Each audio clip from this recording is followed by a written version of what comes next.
Greetings, Mech Warrior. You are here today because you have been deemed necessary to the survival of Clan Jade Falcon. If you are savvy and show the bravery that earned your seats in this briefing, you will go far. Now let us get to the point and talk about your new machine, the Ion Sparrow. Agile, potent, and designed to represent the clan in both symbol and action, the Ion Sparrow will make it possible for you, our newest generation of clan warriors, to regain the honor and dignity of Clan Jade Falcon. Weighing in at 20 tons, this light mech's key to survival is the mixture of speed and agility. If you are running fast and jumping far, even the heaviest of opponents will be unable to stop you.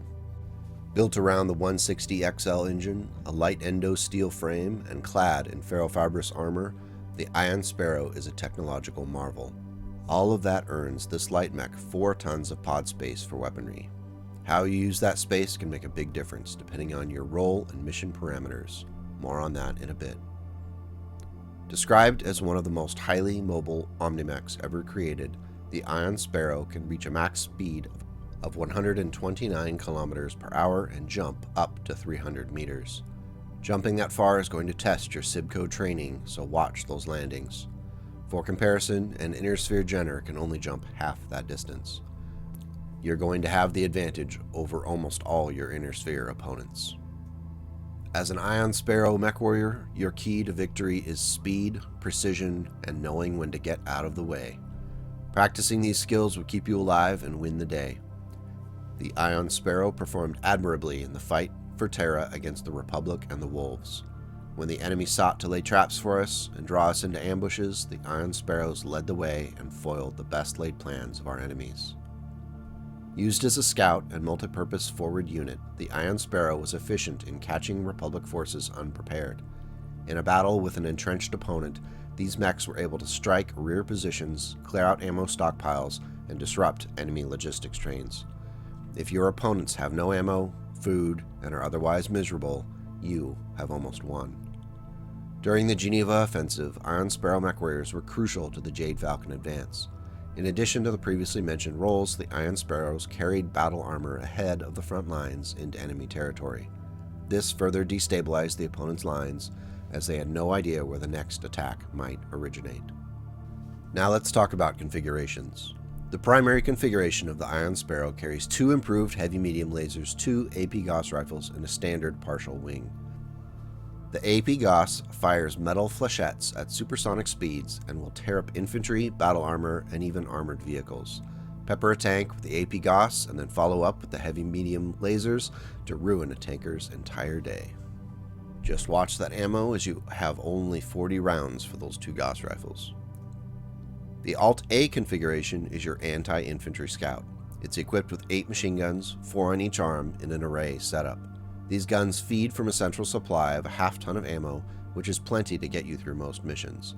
Though you're limited by range, this configuration can put a lot of fire on target once you get close.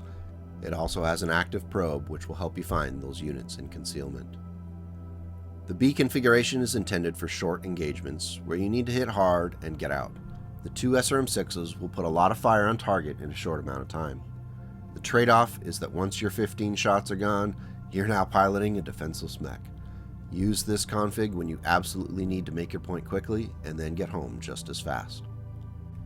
The Ion Sparrow's C configuration is an all-energy design that includes 6 ER small lasers. This extends both the range of the mech's punch, but it also allows the mech to run without needing ammo on those long campaigns. The D configuration is another all-energy setup with 2 ER medium lasers and a medium pulse laser. This is the closest thing you're going to get on the Ion Sparrow to a long-range energy build. Finally, I have a little special configuration brewed up for you to deal with those wolves who like to run their mechs hot. I call it the Ion Sparrow E, and it has a toasty gift in the form of 2 flamers, 1 on each arm, along with 1 medium pulse laser and a small pulse laser in the right and left arms. Now that you're up to speed, it's time to get out there and put some time in the cockpit. The only way we bring Clan Jade Falcon back to glory is 1 victory at a time. The clan needs you.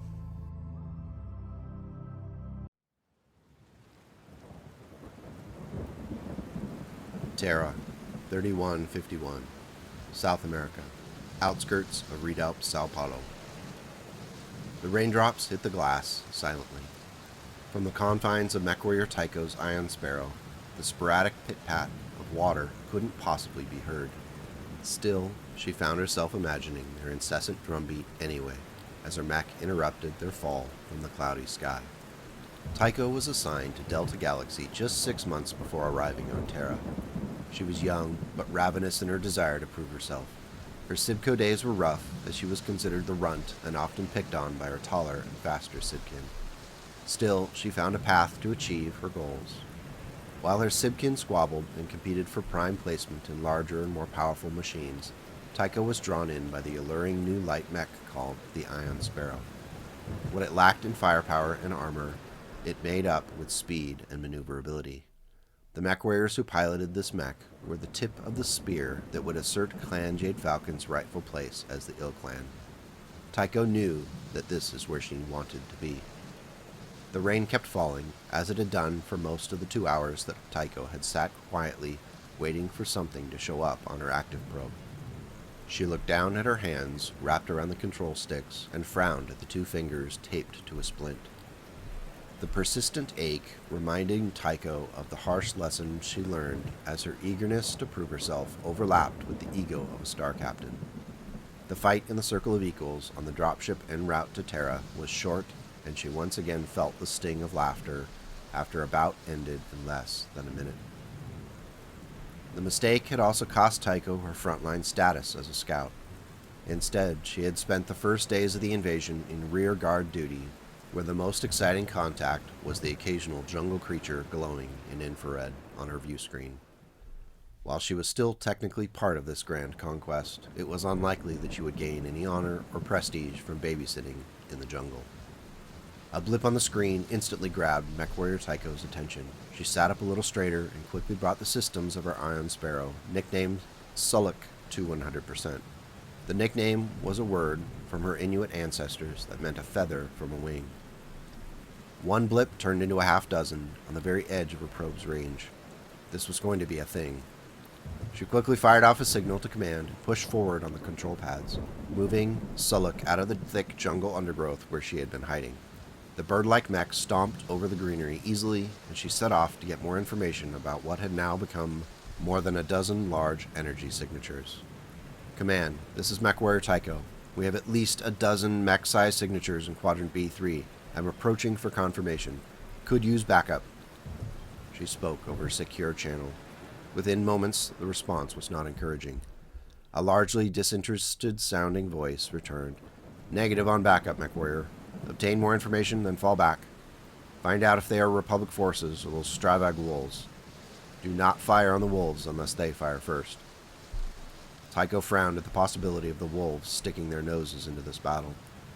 They'd be dealt with soon enough once the Republic was defeated. Putting Suluk into a run, breaking through bushes, light trees, and dodging fallen logs, she replied to the feed. AF, visual in 20 seconds. The jungle was dense, and the light was low due to the forest canopy overhead. But as Tycho raced towards the blips, which were now more than 24 strong, she flipped between infrared and natural light in order to catch a view of the machines, and to see if they had any insignia on them. At long range, several of the machines started to fire. Thankfully, speed kept Suluk safe, as she bounded even closer. At only a few hundred yards, she could see the mechs stomping toward her, and the rest of the Jade Falcon forces behind her already locked into an assault on Sao Paulo. Command, this is Mech Warrior Tycho. These are Republic mechs. Make and model and insignia confirmation. Definitely not Clan Wolf. She spoke quickly, and she knew all it would take is one lucky shot to end her scouting mission.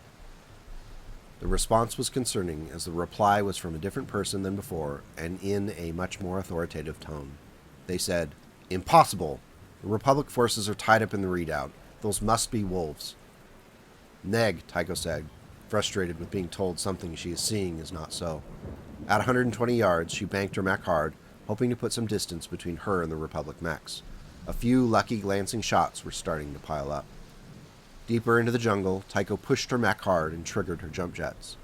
The artificial fire lifted the mech up out of the jungle and into the gray, cloudy sky. She watched her altitude and hit the jets again only when they needed to arrest her speed before landing. That put her out of range of the heavier mechs, though the light mechs were charging ahead in chase. "I'm returning." I counted at least 30 mechs from light to assault, coming from Quadrant B, Tycho breathlessly spoke into the mic. After a significant delay, the more authoritative voice from before responded, "We need you to buy some time for a response. Engage forward elements. Drive them back, Mech Warrior. Your Khan demands it."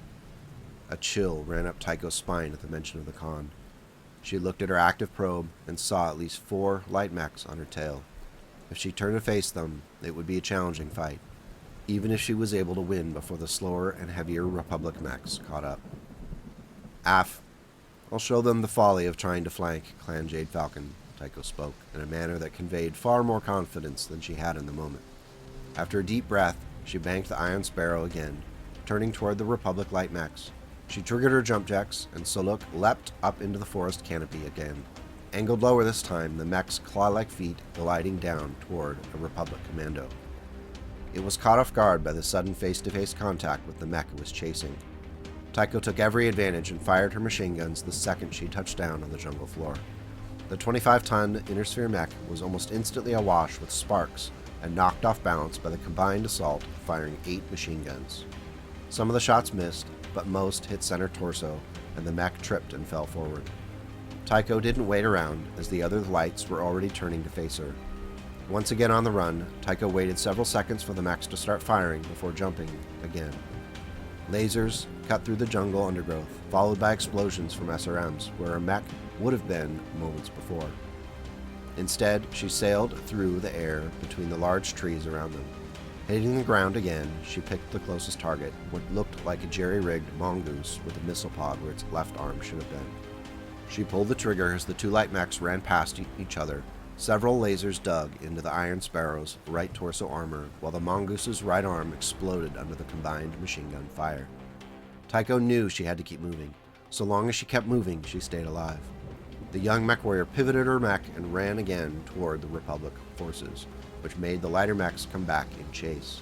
As soon as Tycho saw the larger mechs stomping through the forest, she hit her jump jets again, sending Soluk up over their heads while they tried to track and shoot her out of the sky.